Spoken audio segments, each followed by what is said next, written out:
ಬಾಗಲಕೋಟೆ ಜಿಲ್ಲೆಯ ಹುನಗುಂದ ತಾಲೂಕಿನ ಅಮೀನಗಡ ಪೊಲೀಸ್ ಠಾಣೆಯ ಪಿಎಸ್ಐ ಜ್ಯೋತಿ ವಾಲಿಕರ್ ಅವರ ವರ್ಗಾವಣೆಯಾಗಿದೆ. ಅಮೀನಗಡ ಪೊಲೀಸ್ ಠಾಣೆಯಿಂದ ಕಲಾದಗಿ ಪೊಲೀಸ್ ಠಾಣೆಯ ಅಪರಾಧ ವಿಭಾಗಕ್ಕೆ ಜ್ಯೋತಿ ವಾಲಿಕರ್ ಅವರನ್ನ ವರ್ಗಾವಣೆ ಮಾಡಲಾಗಿದೆ. ವರ್ಗಾವಣೆಯ ಸುದ್ದಿ ಹೊರಬೀಳುತ್ತಿದ್ದಂತೆಯೇ ಅಮೀನಗಡದಲ್ಲಿ ಕೆಲ ಯುವಕರು ಪೊಲೀಸ್ ಠಾಣೆ ಎದುರು ಪಟಾಕಿ ಸಿಡಿಸಿ ಸಂಭ್ರಮಾಚರಣೆ ಮಾಡಿದ್ದಾರೆ.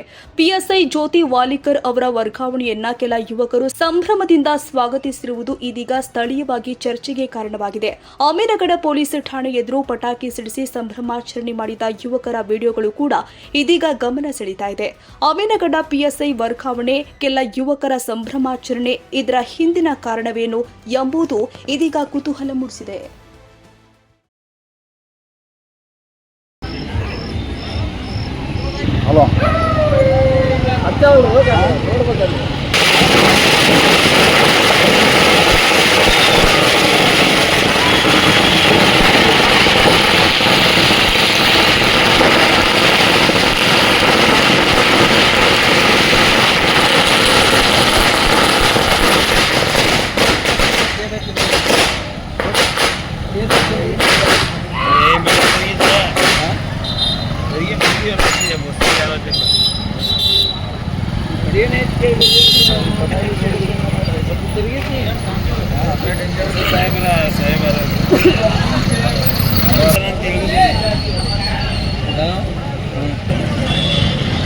ಹುಡುಗರು ಎಲ್ಲರೂ